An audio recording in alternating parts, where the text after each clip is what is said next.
time is the most valuable asset na meron tayo. Always para sa akin talaga, always. Time is the most important na gusto kong bumalik sa akin. Sobrang valuable talaga yan for me. If you can give me back my time, I'm so willing to give you whatever I can para lang ibigay mo sa akin ang oras ko.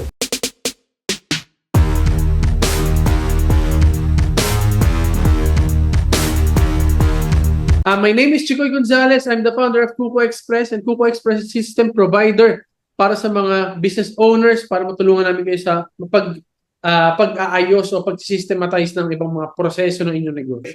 So ngayon, bago talaga tayo magsabi at magplano kung ano ba talaga yung gusto natin i-improve sa negosyo natin, we have to understand, ano ba kasi yung meron sa business, ano ba yung basic natin na meron sa negosyo, at paano natin masasabi talaga na kapag binago natin yun o in-adjust natin yun, mag-i-improve talaga yung business natin. So, ang negosyo kasi na basic sense ay mayroong iba't ibang hati. And basically, kapag na-improve natin yan, yung mga parte na yan, generally, pinatataas nito yung kabuuang kita ng negosyo, pati future ng negosyo, na-improve natin yun. Pero we have to understand, ano-ano ba yun? So, simulan natin. Imagine niyo yung iba't ibang bilog na to. Yung bawat bilog na yun, importante yan. Kasi yan yung bumubuo sa negosyo. Lahat yan, importante. Kapag na-improve natin yung bawat part niyan, malaki yung chances na yung negosyo natin talaga is mabuhay at mag-improve. Lumaki at lumago. So, ano ba yung mga parts na yun? Isa-isahin natin. Yung una, pwede natin sabihin na sales. Pero hindi ibig sabihin ito yung pinaka-importante. No? Pangalawa, pwede natin sabihin na importante yung marketing. Pangatlo, importante, operations. Siyempre, meron pa tayong accounting, tsaka meron pa tayong HR. Yan yung mga basic parts ng negosyo na basically kapag in-improve natin lahat yan mag-reflect sa atin. So kaya minsan, pag sinabi natin, gusto ko mag-improve ang sales, in what sense ba natin talaga gusto mag-improve ang sales? Kasi ang sales, maraming process yan eh. Maraming process yan. Kailan nagsisimula ang sales? Nagsisimula ang sales talaga, yung sales part talaga ng negosyo. Nagsisimula talaga yan once na mag-asikaso ka na ng customer one-on-one. Pag nasa one-on-one na kayo, usually sales yan. Dito naman sa marketing, usually yan is yan yung many, one is to many. Yung message mo usually sa marketing, pangkaramihan, pangmaramihang tao ang tinatry nating i-reach out. One is to many. Sa operations naman, usually yan yung daily tasks natin. Sa accounting naman, syempre ito kasi minsan sinasabi nila, non-income generating or the boring parts daw ng pagnenegosyo. Sabi nila, boring. Yan, naka-quotes pa. Kasi boring nga daw yan. Sabi nila ganun, ano? And then HR, ito yung parang pinaka life and blood ng business. Diba? Parang pinaka, hindi siya blood. Ang blood kasi, dapat pera yan, di ba? Pero anyway, HR, depende, lalo na kapag malaki na yan. Mas importante ito sa growth, yung HR na yan. So kaya pag sinabi natin, gusto kong i-systemize yung business ko, paano? Saan part? Kasi mahirap din na sakupin mo lahat yan eh. Gusto mo ba lahat improve agad lahat yan?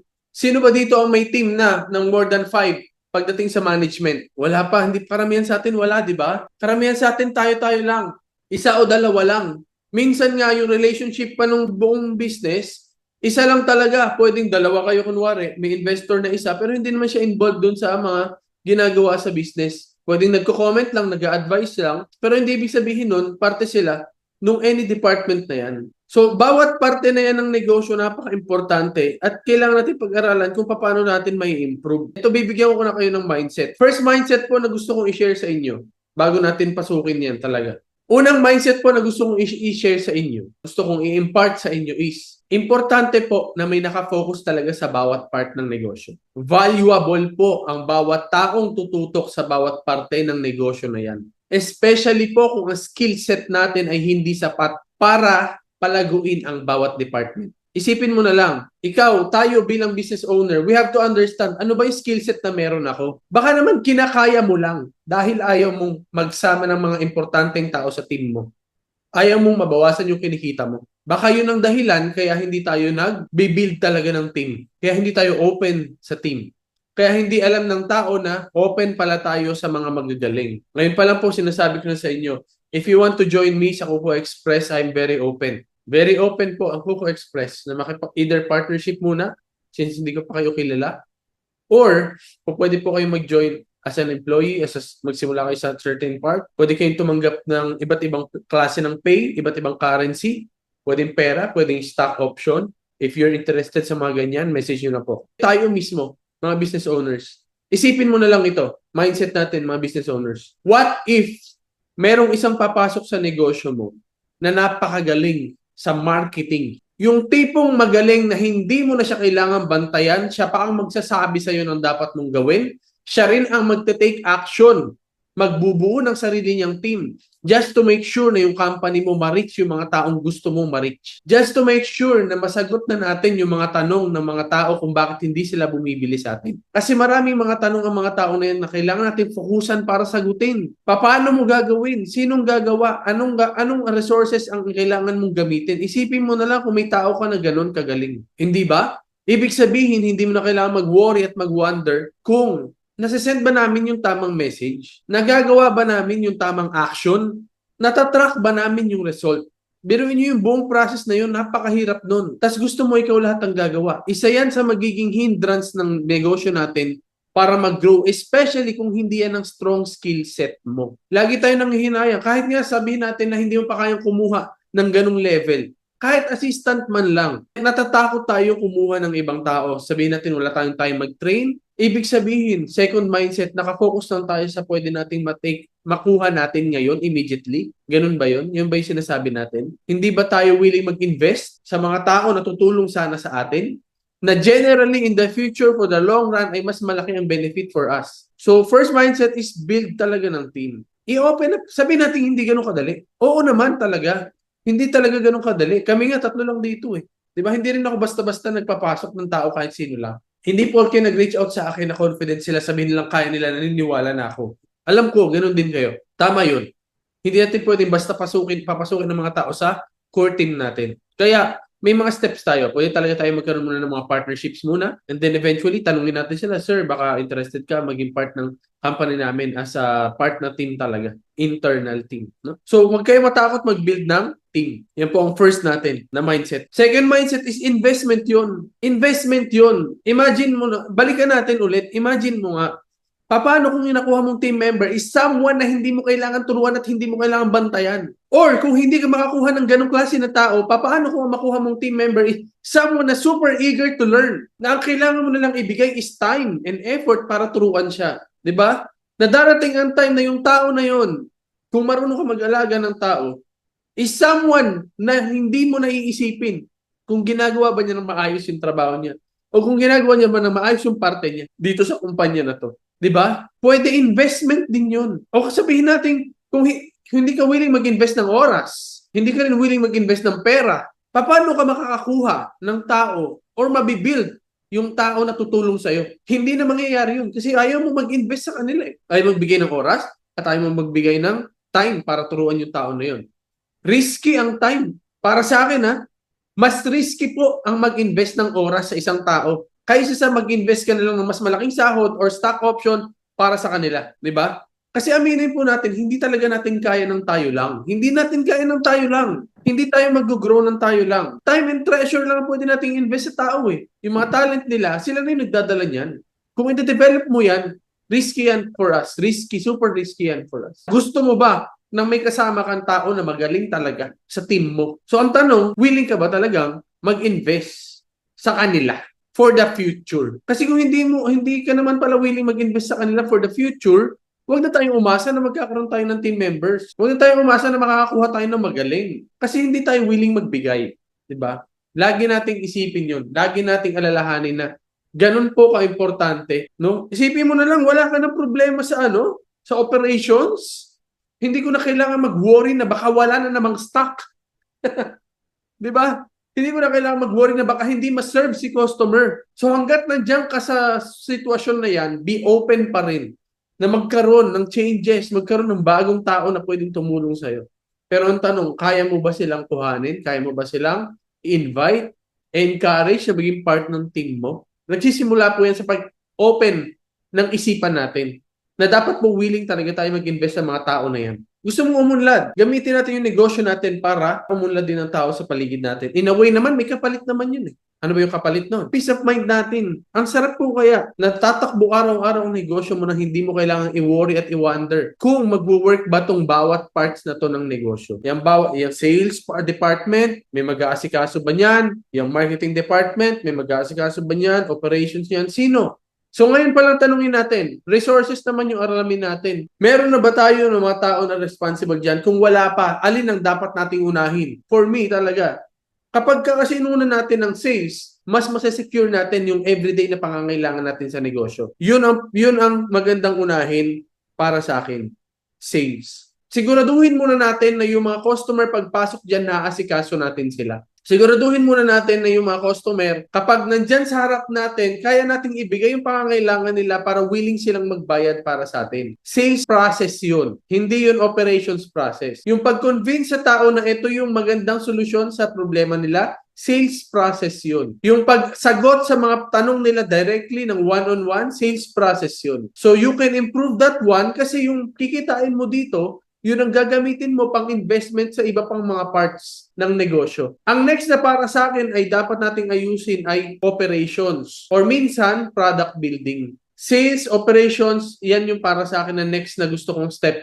Ano ba yung sinasabing operation? Halimbawa, yan na yung after mong makuha yung order ni customer tapos na yung sales mo. Ang kailangan mo nang gawin dyan ay forward dito sa operations team para asikasuhin. Yung operations kasi, minsan pag in-improve mo yan, yung process, no? Punta tayo.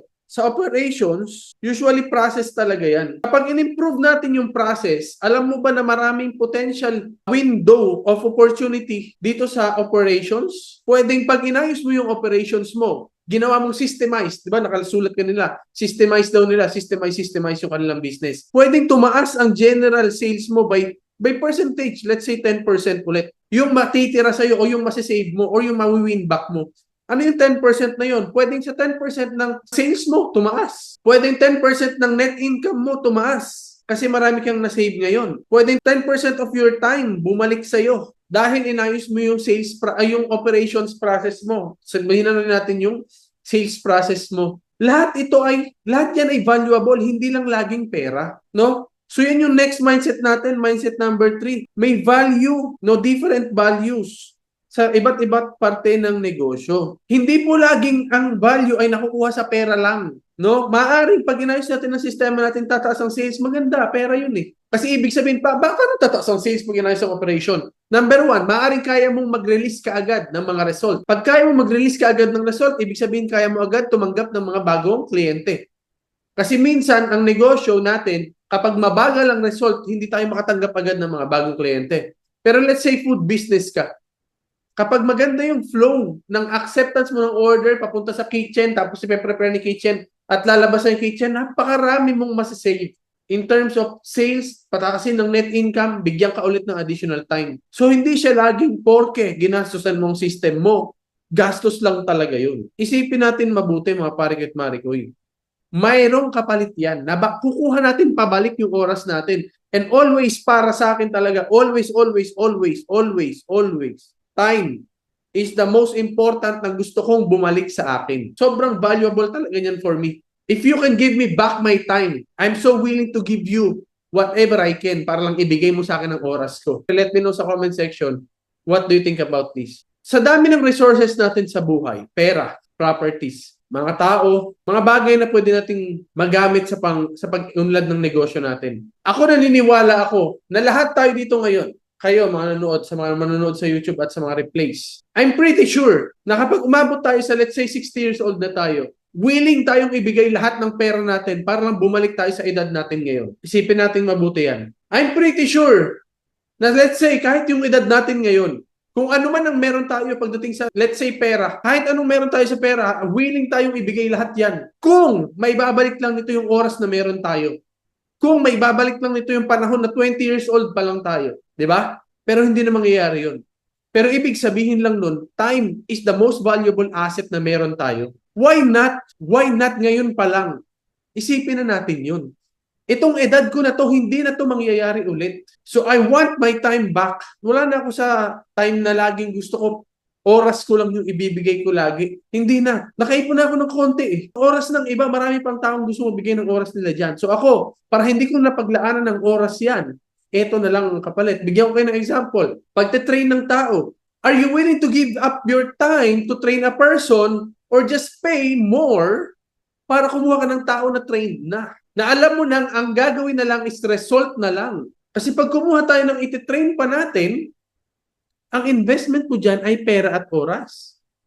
Pero kapag kumuha tayo ng marunong na at result na lang ang ibibigay niya, anong ibig sabihin nun? You already get back your time at mas madali na ngayon i-judge kung nag-perform ba ng maayos yung tao na yun. Kasi may investment ka na eh. Kung nag-invest ka ng 100,000 sa kanya, kailangan babalik sa'yo, magkano? 300,000, 500,000? Depende sa position, depende sa trabaho. Mas madali na ngayon. Peace of mind mo rin, babalik din sa'yo. So nag-post lang ako ng konti doon para pag-isipan natin yan, mga pare-koy at mare-koy. Ano bang meron ka ngayon? Oras mo talaga o baka naman may pera ka naman na pwedeng i-invest na lang? Kaysa sa oras mo ang i-invest mo. I am not willing to invest my time hanggat maaari. Hanggat kaya ko o pera na lang. Because I want to use my time sa pamilya ko, sa mga mahal ko sa buhay, at sa mga bagay na nagpapasaya ng puso ko. No? Corny, di ba? Pero in reality, ayoko na umabot ng 60 years old na lumaki yung anak ko nang hindi ko nabantayan, nang hindi ko siya nasamahan. Tumanda yung asawa ko nang wala kaming maganda at masayang nagawa. Di ba? So yan yung mindset ko na gusto kong i-share sa inyo. I know some of us are still on that part na oras ang ibinibigay para makukuha ng pera. Pero hopefully po, magawa natin ng paraan through our training sa linggo-linggo nating samahan na magawa natin ng paraan na we can kick ourselves out of the business. Nandun lang tayo sa parte na nag-a-advise na lang tayo sa business natin. Mabot tayo sa part na investor na lang tayo, owner na lang tayo. Hindi na tayo nagpapatakbo. No? So sana umabot yung mga ginagawa natin. Tulad dito, itong activity na to, yung pag-share ng mga bagay-bagay na tingin ko makakatulong sa inyo. In reality, on my side, pwedeng sabihin ng iba na ba't mo pa ginagawa yun imbes na nagtatrabaho ka? Time ko to eh. Hindi to pwedeng palitan eh. Oras ko to eh.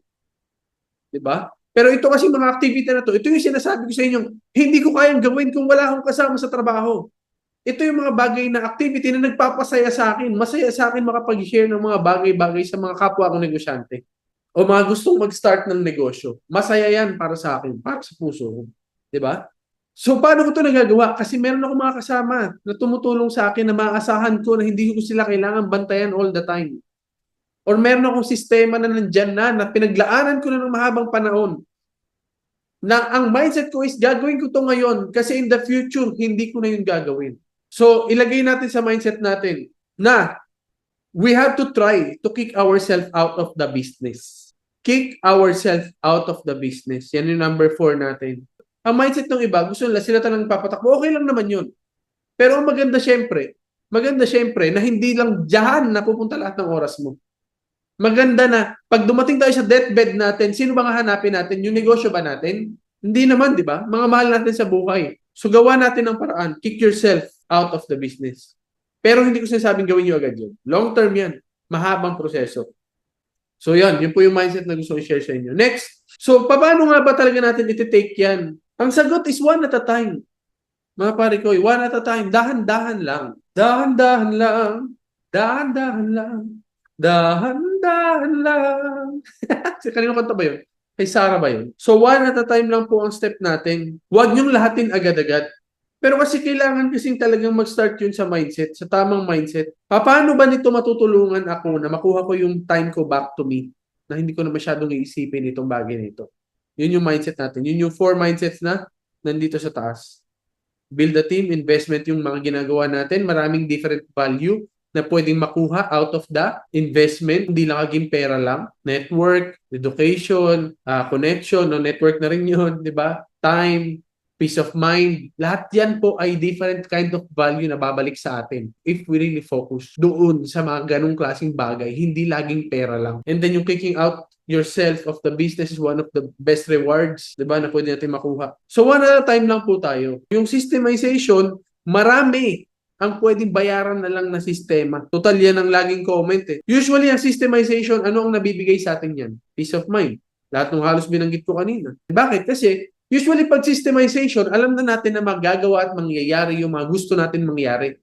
Yan din yung mindset ko sa paggawa ng Kuko Express. Yung POS pa lang, yung isip ko dyan, nakafocus na dapat this will not just help them do the job. This will also give them peace of mind. Example is yung POS namin na tinuturuan na agad yung mga staff na mag-upsell.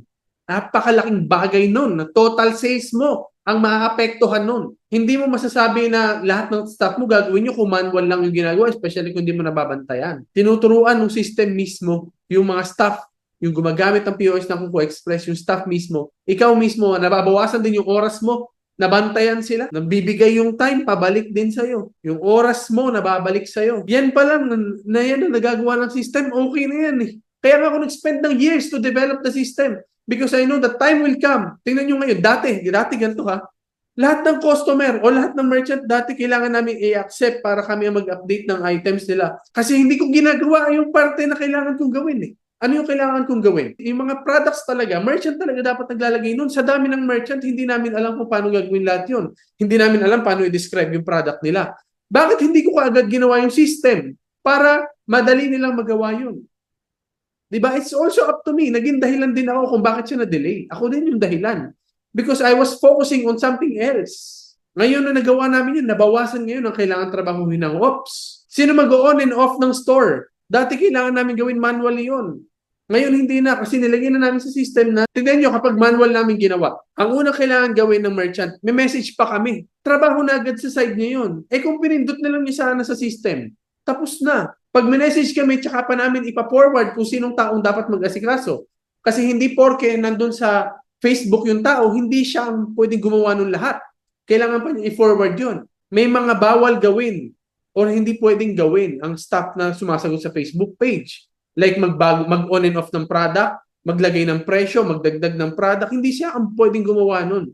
May staff na pwedeng gumawa nun kasi sistema eh, dapat may sistema eh. So para hindi magkandalituhan, isang tao lang ang pwedeng gumawa nun. So anong nangyari? 3 steps pa. Iisipin pa ni merchant, kailangan ko pang i-update si Kuko Express. Diba? Message ko pa si Kuko Express. Tapos si Kuko Express, sabi niya, ipapasa pa niya sa tao na isa pa para lang mag-on and off o mag-add ng product. Eh ngayon nag-focus ako and took the time to really invest in my time para i-develop yung system na yun. Na sila na, pag naisip ni merchant, okay, sige, on and off mo lang. Pindot lang, tapos na. Anong nangyari? It takes us time and also it made it easier for the merchant. So yan yung mga bagay na very important na dapat na-appreciate natin. Minsan kasi ayaw lang natin gawin. Pero in reality, pag ginawa natin yung value na nababalik sa atin, biruin nyo, kapag kayo may ang gagawa niyan lahat, kailangan kong mag-hire ng extra person to do that. Sa dami ng merchant na gusto magpa-update. Which is not, hindi yun ang tamang process. Dapat, pag naisip ni merchant, gawin na niya. Gawin na agad niya. Mabilis. Implemented ka agad for her side. For their side. Hindi yung maghihintay pa sila ng 3 days just to update a price. Kasi 3 days yung processing namin noon eh. Ngayon, ang dali na. Maisip mong baguhin presyo mo, go, why not? Maisip mo yung bagong product, go, add mo lang agad. Hindi maghihintay ka pa kay Kuko Express ng 3 days. Yan yung mga bagay na nagagawa ng systemization. At syempre, yung general, dahil bumabalik sa iyo yung oras, peace of mind mo, nagagamit mo yun sa ibang bagay na mas importante. Ano ba yung mas importante ngayon sa negosyo mo? Most probably sales. Kasi kung wala ka sa mga big scale na negosyo, usually kasi yan, 1 or 2 clients lang, 1 or 5 clients lang, okay na. Wag na, lalo na, sino ba yung nilalagyan dapat ng systemization? Yung mga repetitive tasks. Yung masyadong mataas ang repetition. Yung paulit-ulit mong gagawin. Yan ang dapat nilalagyan ng sistema. Next, sabi nila, marketing daw. Tama yun actually, ano? Di ba sabi ko dito, pangalawa para sa akin, operations. Pangatlo is marketing. Bakit ko nilalagay yung marketing sa pangatlo? Kasi kailangan mo ng budget dyan. Kailangan mo ng pera dyan. Ang marketing kasi hindi directly babalik sa iyo agad ang pera. However, ito kasi yung nag-i-scale. Ang reward naman sa marketing, ito yung dahilan para mag-scale ang negosyo mo. Ito rin ang magiging dahilan para mag-last ang negosyo mo ng mahabang panahon. Itong mga activity na ito ang tutulong sa inyo para tumagal ang negosyo, maging long term at dumating kayo sa point na magkakaroon na kayo ng authority doon sa kung saan kayo nag-focus. Kung nag-focus ka sa kape, because of marketing, yan na magiging dahilan kung ba't lalago ka. Kung bakit tatanim sa isip ng mga tao na nag-exist ka for something. Na may dahilan kung bakit ka nandyan. May authority ka na pagdating sa kape, pagdating sa takoyaki, pagdating sa kung ano man ang gusto mong maging authority ka.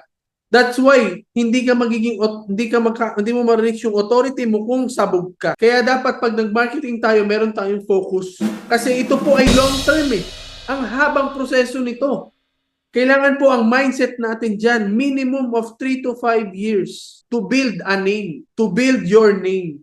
Kaya po yan ay investment talaga. Napakalaking investment. Ngayon, magkano i-invest mo dyan? Kung food business ka at bago ka pa lang, para sa akin, ang dapat na invest mo dyan, at least sahod ng isang tao or katumbas ng rent mo for me. At gagawin mo dapat yun consistently sa loob ng 3 to 5 years minimum. Kasi non-stop po yan. Titigil lang po tayo mag-marketing kailan? Kapag tumigil na pong mag-marketing si Jollibee. Yan po ang lagi kong sinasabi. Titigil ka lang mag-marketing kapag tumigil na si Jollibee mag-marketing. Kasi isipin nyo na lang to, kapag yung mga tao habang tumatagal at ikaw ang lagi na iniisip, napakadali na pong magbenta. Madali na po silang balikan. Madali na po silang alukin. Kung every time parang bago ka lagi sa isip nila, ang hirap, ang daming process. Mas nagiging madali po ang sales kapag ito ay nagawa natin. Kapag naibigay natin yan. However, napakahabang proseso po nito. Huwag po natin, every 3 years nagbabago ka ng negosyo mo. Hindi ka aabot sa point na nagkakaroon ka ng authority. Hindi ka aabot sa point na to na napaka-valuable. Tingin nyo ba, si Starbucks, let's say si Starbucks, di ba siya yung klase na pag nagtayo sa bagong location, tinatao ka agad? Bakit? Kasi meron silang authority. Meron silang nabuong pangalan. So, hindi tayo aabot sa authority kung every 3 years sumusuko tayo sa business natin or sa marketing efforts natin at least. Hindi tayo aabot sa point na yun. Ano po yung mga benefits ng authority? Options. Options. Options pagdating sa location, kasi mas malaki na yung chances mong manalo. Pagdating sa employees, ang dami mag-a-apply sa'yo. Ang laki ng chance mo na makakuha ng quality person. Kasi may authority ka na sa bagay na yun. Di ba pinipilahan yung mga sikat na company na yan? Parehas lang naman kayo ng pasahod Parehas lang naman tayo. Isipin nyo itong mabuti mga pare ko at mga Ricoy. Kaya pa nga nating higitan yung sahod nila doon sa mga establishment na yun. Yung trabaho nila dito parehas lang naman. Kape rin lang naman. Pero bakit konti ang quality person na nag-a-apply sa atin? It's because we haven't reached the part ng authority. Isa yun sa tinitingnan ko Bakit ang konti nag-a-apply? Maliban sa, syempre nagma-marketing naman tayo. Kapag konti ang nag-a-apply, ibig sabihin, mababa ang authority. Kapag lalo na yung quality na nag-a-apply ay mababa, ibig sabihin hindi pa tayo sapat, yung tingin sa atin ng mga quality people ay hindi pa ganun kataas. Mababa yung authority natin. Yan po ang napakalaking benefit ng marketing, since marketing po ang gustong i-improve ng mga tao na ng mga nag-comment sa atin nung isang araw. Diba? Isipin natin mabuti yun. Long term po ang investment na ito. Hindi ito immediate. Hindi yan pera kaagad. Although it builds up. Isipin nyo na lang mabuti. Nag-marketing ka ngayon, ang spending mo ngayon, let's say 15K per month. Ginagamit mo yun sa iba't ibang bagay. Pwedeng nag-ads ka. Ang ads mo, let's say 2K per month. Meron ka siguro personnel, hindi ko alam. Pag nag-personnel ka, ubos agad yung pera na yan. Pang isang tao lang yan. Lalo sa rate ngayon, 520 na po per day ang minimum rate. FYI po, 520 na po per day ang minimum rate sa Calabarzon. Alam mo sa Cavite. Sa Calabarzon, iba-iba. Basta nasa ganong range na. Nag-ads ka ng 2K per month. Tapos meron kang promotion na ang gastos mo rin naman dyan, let's say mga 2K din per month. Tapos meron ka pang mga campaigns. May campaign ka na ang goal mo, let's say 5K per month. So minsan kasi sa campaign dyan na mauubos, let's say na 11K mo na lang yan. Kasi halimbawa kasi yung campaign na yan, Magastos yan eh. Kakampaign ka, gusto mo posting lang sa Facebook. Ano yun? Hindi campaign yun. Posting lang yun. Let's say na yan ang ginagastos mo ngayon. Sa una, napakahirap. Kailangan mo ng let's say 13 activities para lang mag-take action, no, for people to take action.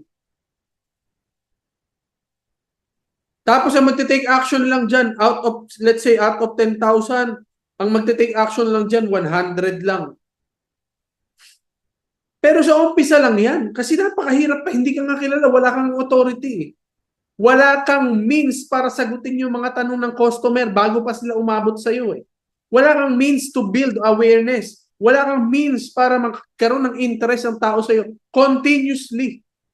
So sa una siguro ganyan, pero as you go on, as you learn, yung 10,000 na i-reach out mo, pwede maging 200 na yan sa susunod.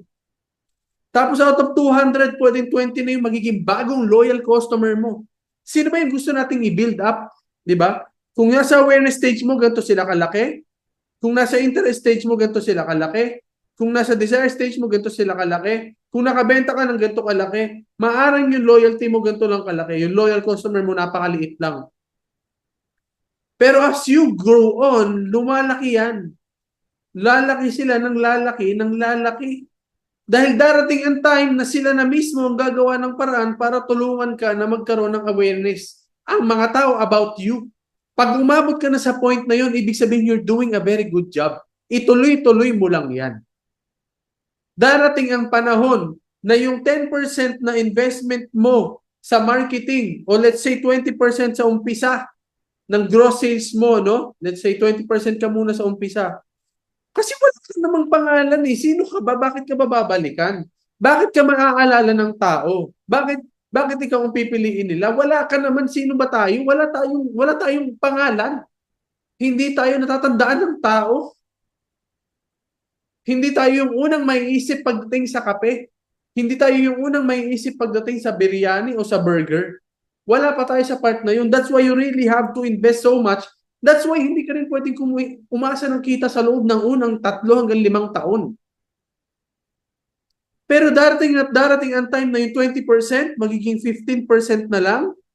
Yung 15%, magiging 10% na lang ng investment mo. Pwede kang magstay dyan. Let's say, pag nasa yung first 1 to 3 years mo, baka 20% ka. Ibig sabihin, wala kang kinikita. Yung next mo, let's say na nasa 15% ka ng 3 to 4 years, 10% ka na lang ng, let's say, 4 to 8 years. Pagdating ng araw, 5% ka na lang, 3% ka na lang. Ganun po yung mindset natin sa marketing. Lalo na po sa lahat na nag-comment na gusto ninyong mag-improve ang marketing natin. Bakit nga ba? At paano nga ba? Ano ba yung tamang mindset?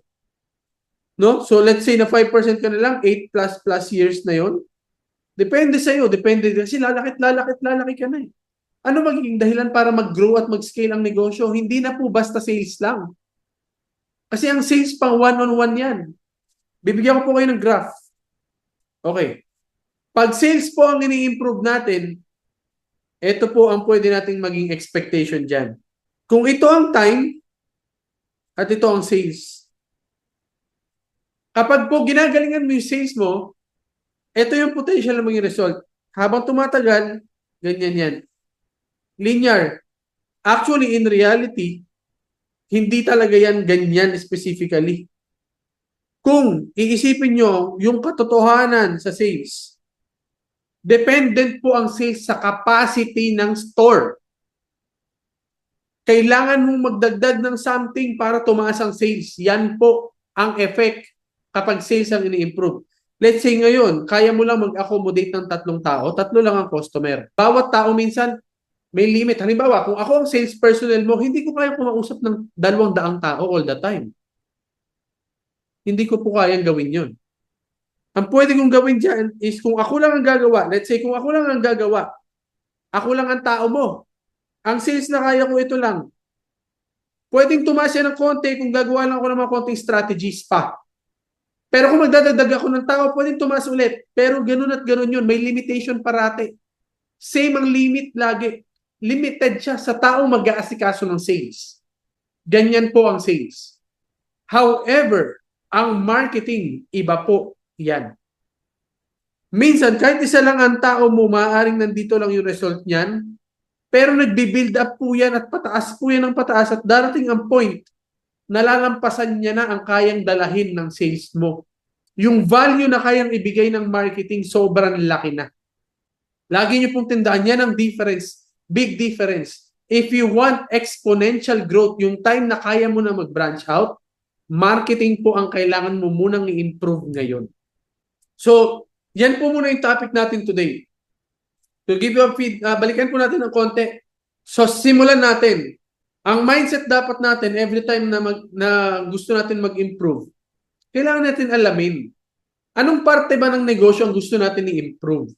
Ano bang gusto nating unahin? Paano natin i-reach out yan? Meron ba tayo sales, marketing, operations, accounting, and HR? O gusto natin naman, tayo lang naman gumagawa lahat, wala tayong tiwala sa iba? Eh di galingan mo na lang. Pero kung gusto mo talagang mag-grow, we will have to understand na kailangan natin mag-build ng team, number one. Build ng team. At ang pag-build ng team ay investment. Kung ayaw mo mag-build ng team at willing kang gawin lahat yan ng ikaw lang, o di go, walang problema. However, that also means that limitation of your business is you. Kung anong hindi mo kayang gawin, you will never reach it. You can never do it. Hindi mo kaya eh. O let's say, kaya mo ngayon. Pag nag-focus ka sa sales, sino mag-aasikaso ng marketing mo, ng operations mo, o ng accounting mo, ng HR mo? Investment yan. Bigyan po natin ng time at pera yung mga parte na yung ng negosyo kung gusto natin mag-grow talaga. Number 3, different values po ang pwede natin makuha out of our investment. Hindi lang po laging pera. No? Example, pag pinataas mo yung operations mo, ginalingan mo, lalagyan mo ng sistema, pwede kang makabawi in time of sales, net income, in terms of time, yan ang mga mababawi mo. And syempre, magandang mindset is to kick yourself out of the business. Kasi wala kang balak pala na umalis niyan sa negosyo mo at gusto mo ikaw lang lahat. Kahit anak mo, hindi nila tatanggapin yan. Bakit? Kasi hindi nila kayang gawin lahat yan eh. Di ba maraming tatanggi ng mga anak kasi nakita nila sa'yo, gusto mo ikaw lahat. Tapos mamaya hindi ka open sa mga bagong ideas. Meron silang ibang path na pipiliin. Kasi hindi pala yan pwedeng ipasa sa kanila. Kasi ikaw na-develop mo yung buong skills mo for over the years. Lahat ng department nagawa mo yan by yourself. I'm very proud of you. I am so proud of you. However, that's also one of the reasons kung ba't hindi mo yan maipapasa sa anak mo. Kasi ikaw lang ang may kayang gumawa. Ay nako, sana ma-realize natin yan. And ang marketing, pang long term yan, scale, yan yung gagamitin mo para ma-build yung authority mo. At ang authority, napakalaki ng kapalit, napakalaking bagay ang pwedeng ibalik sa'yo ng may authority ang negosyo mo. Gusto mo bang maging someone else na nagbebenta lang ng siomai sa tabi-tabi? Yun ka lang, wala kang authority. Pag may authority ka, nagkakaroon ka ng options. May options ka sa location, especially sa employees. Nagkakaroon ng quality applicants. No, pero lahat ng yan, kailangan mo mag-invest. Kailangan mong gastusan. Pero huwag kang panghihinaan ng loob kasi darating at time, lalaki at lalaki po ang negosyo mo. Kung tuloy-tuloy kang nag-i-invest sa marketing. No? So yan po yung ating review. Darating ang time, kung ngayon 20% ang ini-invest mo, darating ang time, 15% na lang, 10%, 5% na lang. Huwag po tayo masyado nakafocus sa kung ano lang yung ilalabas natin ngayon. Hindi po yun ganun. Kung laging ganyan, isa po yan sa pinakamalaking disadvantage at malaking mindset. Isa sa pinakamalaking mindset ng mga small business owners tulad natin. Ang laging iniisip, gastos lang yan? Hindi. Ang isipin natin is, paano ko mababawi yung ilalabas ko na ganun? Yun ang magandang mindset. Oo, tama, mag-iingat tayo sa pera natin. Tama yun. Pero minsan, yung investment na nalolos sa atin, sa opportunity na meron sana tayo, yung mga income generating activities pa ang nami-miss out natin because we're too scared. We're too scared to explore. We're too scared to invest. Opportunities na mag-grow yung business, yan ang nawawala. Kasi nakatingin tayo, nakafocus tayo sa immediate expense. Hindi po. Ang sales ay nagagawa ng paraan. Ang pera ay naipapasok sa negosyo. Meron at meron. Ang tanong, alam ba natin kung paano? Pero kung nakafocus ka lang na, ay maglalabas ako ng pera ngayon, 15 mil yung recommendation ni Chico, hindi ko kaya yun. Ngayon, isipin mo na to, ano yung kapalit kung hindi ka mag-invest? Ano yung kapalit? Oras mo, number one, for sure. Kung gusto mong ma-reach ang the same result. Diba? So, ito bang investment na ito mag-open sa akin ng more opportunities? Yung investment ko ba sa ads, baka nagtatakon lang ako ng pera? Yes, probably. Especially pag nag-quit ka after 3 years. Especially kapag nag-quit ka after 10K. Walang babalik sa'yo. Nag-quit ka eh. Tapos isisisi mo yon doon sa kinuha mong investment kasi walang bumalik sa'yo. Eh bakit yung iba? Meron. Pag-isipan yung mabuti. Bakit tuloy-tuloy ang marketing ni Jollibee kahit napakagastos? Bakit nagbabayad ng artista yung mga yan kahit sobrang gastos? Milyon isang commercial. Bakit? Di ba? Ngayon ang tanong, bakit hindi natin magawa kahit doon sa mga parte na kaya pa nating simulan? We can always start on something na meron tayo. Kasi nakatingin tayo, ay, hindi ako mag-spend ng oras dyan. Sayang lang oras ko dyan. Hindi tayo nakatingin sa future na paano nito ibabalik sa atin yung ininvest natin. Tapos ang tinitingnan lang natin na future, pera lang. Pera lang lagi. Pera lang lagi. Hindi po. Investment yan sa authority mo na eventually magbibigay sa'yo ng pera. Minsan, we have to think of it, hindi laging pera po ang balik sa negosyo. Minsan, connection. Bakit ako nag-spend ng time para magbigay ng oras, para magturo ng marketing sa mga merchant namin ng one-on-one? Pwede ko naman gawing Zoom lang yon. Ba't kailangan ko silang puntahan? Kasi it also develops relationship. And the relationship is also a reward. Ano, nagnegosyo ka, wala kang ibang nakuha, pera lang? Wala ka man lang na-build na relationship out of this? Wala ka man lang na-build na bagong kaibigan na maaasahan mo sa negosyo? Kahit sabihin natin lagi silang may hinahanap na kapalit. No, okay lang yun, business yun. Ganun talaga. Yun ang problema ng karamihang mga maliliit na negosyante sa atin. Hindi natin makita yung value ng business more than just the money. Let's establish our presence, establish natin ang ating authority. Long term, 3 to 5 years minimum. The most na kaya nating ibigay investment para sa marketing, mabuild ang pangalan ng negosyo. Magkaroon tayo ng authority at dumating sa point na makapag-branch out na tayo o makapag-franchise na tayo. Sa franchising, dyan importante ang operations. May operations manual na ba kayo? Kung wala pa, kontakin mo kami.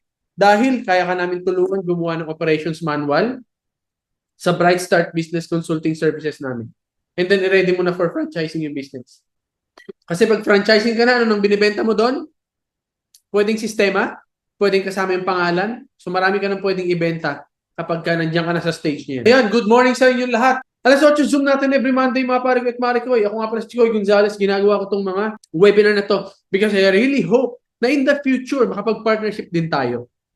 Pero, habang hindi pa tayo partner, edi galingan nyo muna sa mga negosyo ninyo.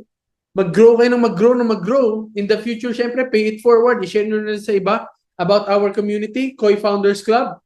Open po yan sa lahat ng mga nagnenegosyo na at gustong magnegosyo. If you want to learn, join our free webinars every Monday, 8 a.m. Pero kayo mag-alala kung hindi kayo makaka-attend ng live, sa live kasi pwede kayo magtanong, especially pag nasa Zoom kayo. Pwede kayo makaka-attend ng live natin, pwede naman kayo mag-post sa ating group, be active sa group. At syempre yung ating mga replays, pwede nyo makita sa aking page, Chicoy Gonzales.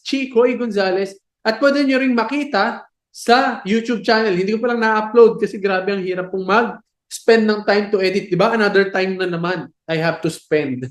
Kasi hindi yun kayang basta i-replace. Well, meron tayong editor naman. No? Pero sa ano lang siya, sa Facebook ko lang na sa ngayon magagawa ng paraan yun. Pero in the future, I will be willing to invest din para sa mga part na yan. However, ang priority ko kasi ay Kuko Express, hindi naman si Chicoy Gonzales. Masaya lang din talaga ako na napagbigay ng mga ideas sa inyo. Anyway, The table is open for Q&A. You may want to ask questions related po sa ating mga napag-usapan at pwede rin kayo mag-share. Good morning, Parikoy. Jury, kumusta ba yung marketing plan natin dyan? Nakapag-usap na ba kayo? Yes po, yes po. So far, inaayos nila yung sa flyer and also yung pinag-usapan niya, naka-ano naman pala siya. Medyo na late lang sa pag-execute. Mahirap ba? Hindi ko kayang gawin ng na ngayon na? Ganun? Para sa akin, kayang-kaya. Pero sa mga baguhan, medyo kailangang alalayan.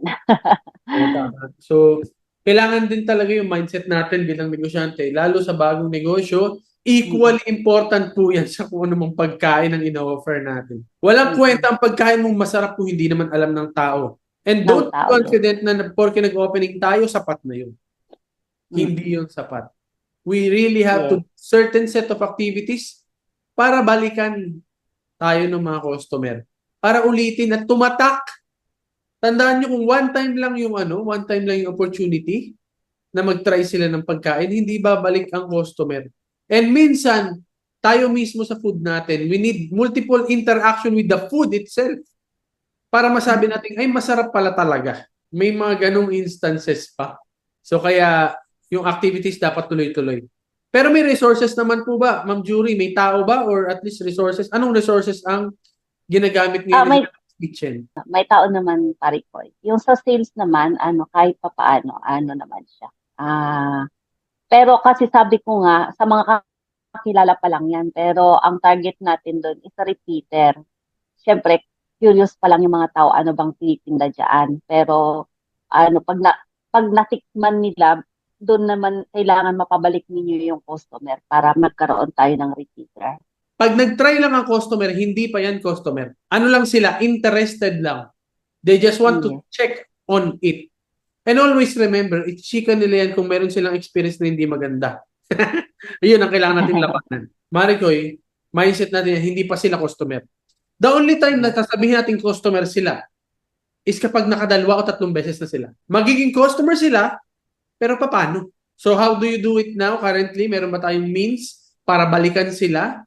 Ang ginagawa ngayon, after, dito, kinukuha yung feedback, yung honest feedback ng mga pumunta ng customer. And then, pa rin naman, dalawa kasi yung nag-manage ngayon doon. Si Ann, yung staff, si Ann, siya yung talagang upload din sa gumagawa ng videos, gumagawa ng mga TikTok, and sa social media, nag-ano naman siya. Ngayon, si Ken, yung si Ken naman ngayon, yung nabanggit mo nga daw, yung supplier, yung supplier po.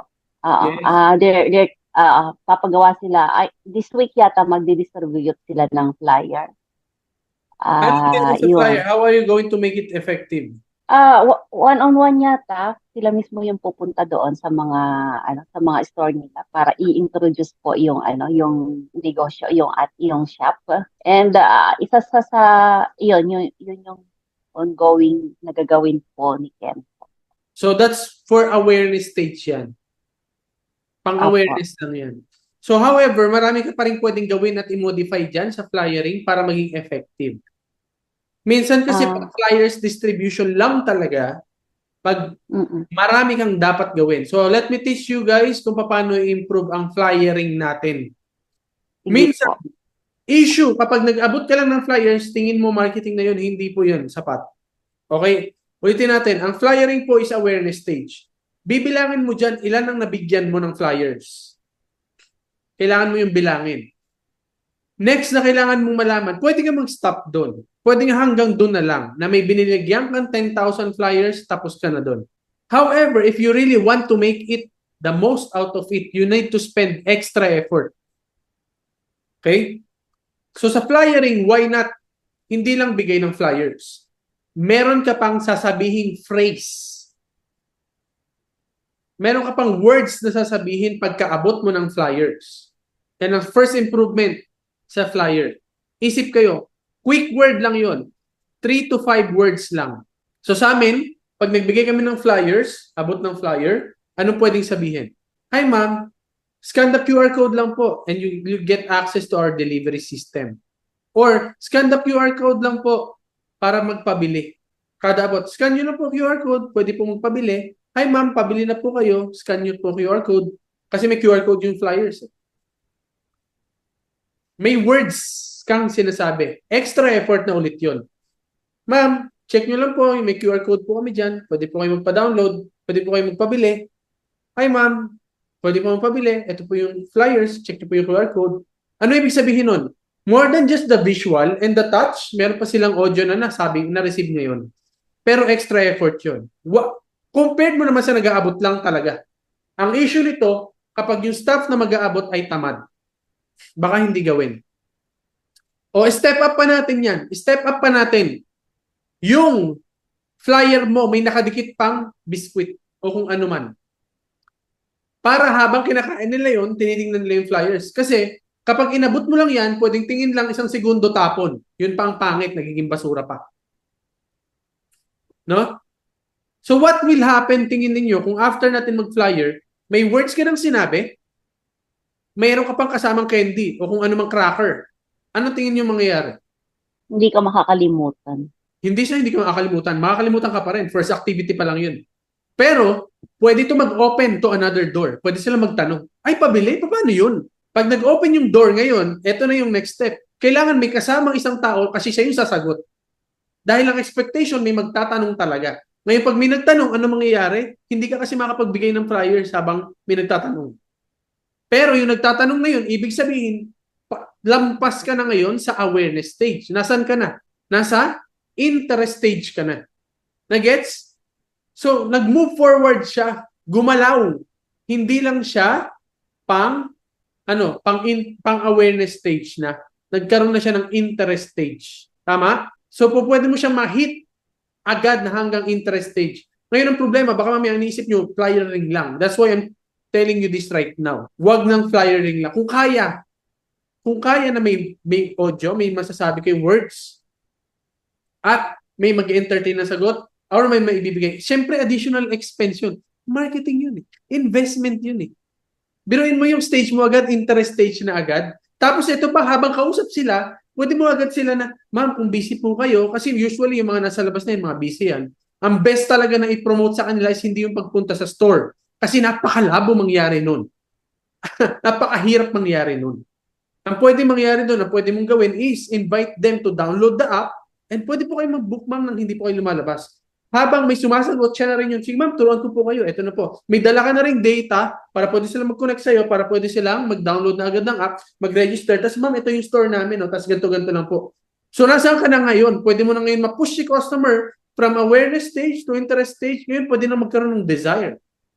Sa isang flyers lang yun. Na-meet up mo agad lahat yon. Kasi ang problema, kapag nabigay lang kayo ng flyers, wala kayong ibang stage kundi awareness stage lang. Ano yung opportunity na bibili sila because of the flyer? Kung flyer lang. How many percent do you think ang chances na mag-take action sila because of flyer lang? Napakababa. Napakababa talaga. That's why, kapag flyering, kailangan mo talaga sobrang dami kasi flyers lang ang gagawin mo. Tama? Isipin nyo buti. Kung flyers lang, bigyan ko kayo ng, total nasa flyering lang tayo ngayon. Kung ang activity natin, flyers lang, kung 10,000 ang i-invest mo dyan, ibig sabihin mga 11,500 gagastusin mo dyan. Kung 10,000 ang flyers mo, as in flyers lang gagawin mo, ang opportunity na may mag-respond dyan, let's say 100 na tao lang siguro, ganun kaliit. Kasi po, mababa ang impact ng flyers. Pero mas mataas ang impact ng flyers kaysa sa Facebook ads. Pero mas mura namang dihamak ang Facebook ads. Pero flyers muna tayo. Kung yung flyers may kasamang audio o may words na kasama. Kasi audio pwede kasing speaker eh. Para hindi ka salita ng salita ng 6 hours, di ba? Sabihin natin may words. Yung 10,000 flyers na yun, tataas ngayon yung opportunity na mas mag-take action sila. Bakit? Kasi may additional ka ng effort eh. Yung additional effort yun, baka yung 100 mo pwede maging 300 na. Yung potential na mag-feedback sa'yo. Pero kung yung words mo, magti-trigger ng Q&A, pwedeng ang maging effect niyan, ano mangyayari? O sabihin natin na may usap ng kasama. Dahil may usap ng kasama na pwede mo sagutin yung questions nila, which is yun naman ang purpose ng marketing, to answer the questions ng customer. The more na na-answer natin ang tanong ni customer, the more na lumalaki o tumataas yung chances na bumili talaga sila. Baka yung 10,000 flyers mo, mag-result na into, let's say, 500 na ang magta-try. Interest stage lang to, interest. Ito kasi awareness. Sabihin natin, nare-reach mo pa rin yung 10,000, pero yung result, paganda ng paganda, habang pinagaganda mo rin yung mismong activity.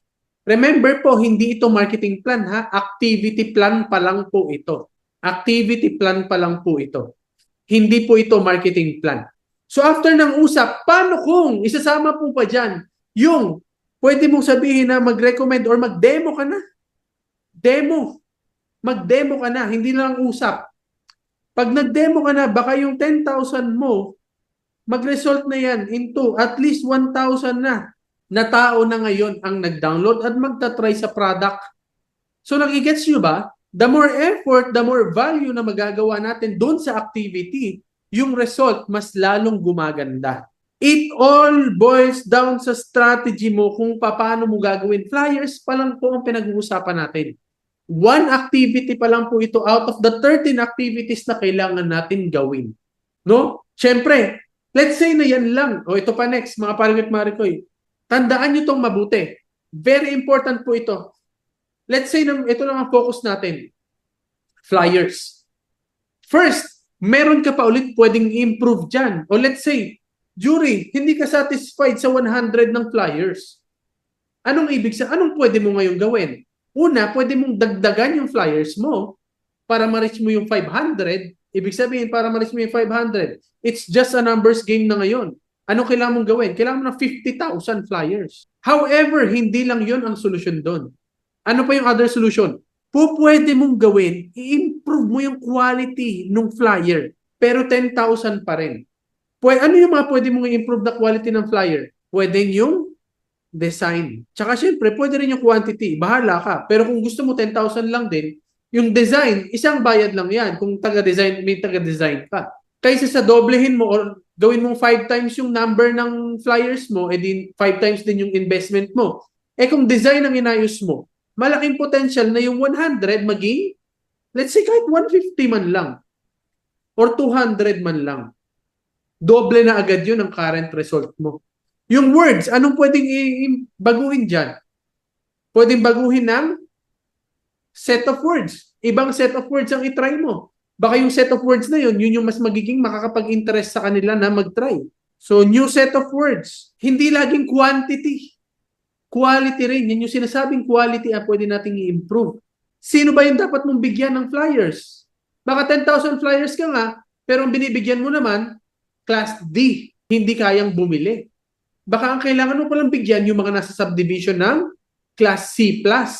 Yung mga families na kumikita ng mahigit 80,000 to 100,000 per month. Yung mga families na above minimum wage pala. Sino ba? O yung target market? Pag in-improve mo yon, baka yung 100 na interested, baka biglang maging 1,000. Yan po ang ibig sabihin ng pinaplano ang activity. Kasi po pag sinabi lang natin na distribution ka lang ng flyers, anong plano mo? What's next? Paano mo gagawin yun? Baka nagtapong ka lang ng pera. Yun ang magiging end up nun. Diba? So nare-realize ba? FYI mga pare ko at mare ko, uulitin ko sa inyo.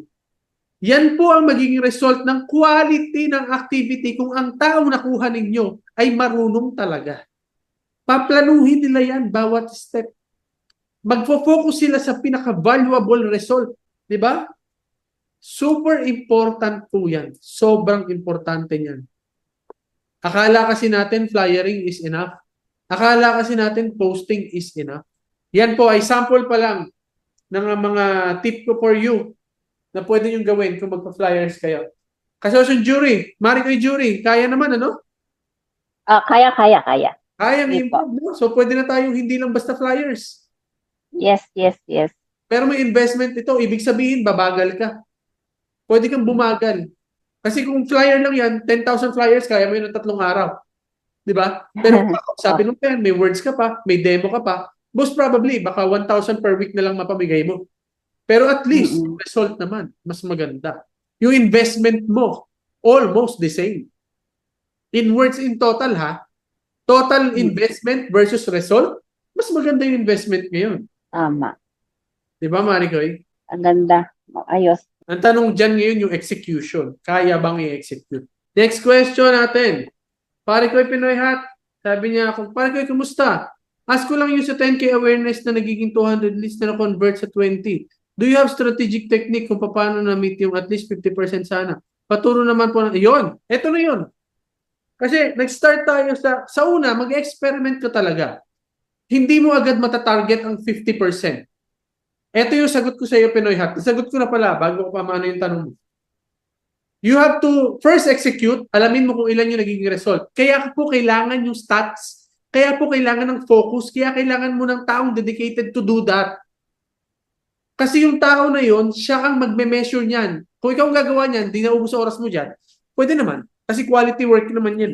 Worth it naman yan ang investment sa oras mo. Kasi mahirap kumuha ng taong gagawa niyan for you. Sobrang hirap pumanap.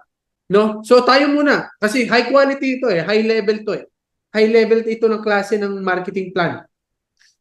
So, pagkatapos mo mamigay ng flyers, sukatin mo kung 100, ibig sabihin may kailangan kang i-adjust, either quality or quantity or target market.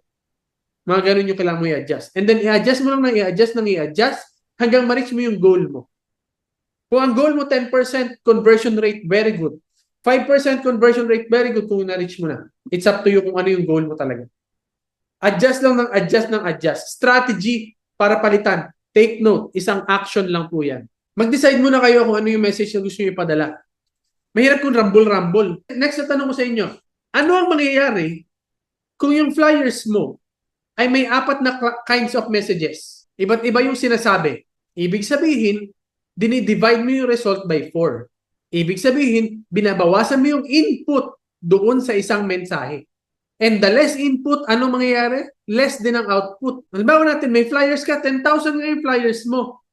Pero yung isang flyers mo, ang sabi, mag-dine-in kayo. Ito ang discount code para mag-dine-in kayo. No, nilagyan mo ng discount. Ang result nun, let's say 100.